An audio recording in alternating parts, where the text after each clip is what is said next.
Dying seems like an ancient tale. The drunkard told me once. For you grew up fast and grew up weak. You never laughed. All my life wanted to play guitar in a pub or something and sing. I knew I kind of could, and I'd only ever do it if I was drunk at an after party or something like that.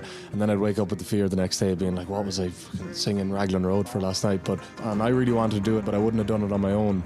So I reached out to Oisín. I half knew of Oisín playing in pubs in Galway and stuff, and he just came over to my house and we started playing all the songs that we knew, and there were a lot of the same songs, and I was showing him songs that I had written and songs that he had written, and we just got on like a house on fire straight away. And then the same way I reached out to Oisín, he reached out to Ross. He didn't really know him, he knew of him, and Ross came and we played a little gig in Manorhamilton.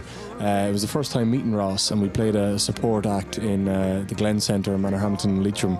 And we got a standing ovation, and Ross said the next day, boys, I think we need to do this properly. No pubs, let's get a name, ticketed shows, release an album.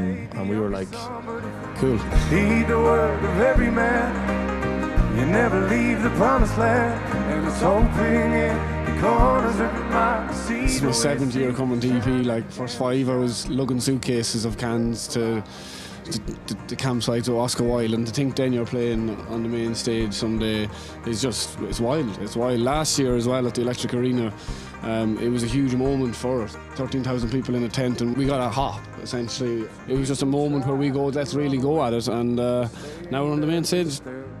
It's been an incredible year, the amount of live shows we've had. We're very lucky that we came about in this time. I think that this music is having a real moment. Like, you look on a global scale, there's so many acts or artists that are blowing up, and there's, it's nothing crazy complicated. It's just a good song and a guitar and a voice. But I think this genre of music never really goes out of fashion. That's kind of what we're trying to do, keep that tradition going. We can run. You never date the youngest son, but heed the word of every man. You never leave the promised land. And it's hoping in the corners of your mind to see the way I see, shine like you can shine. I wish for you the best life can be.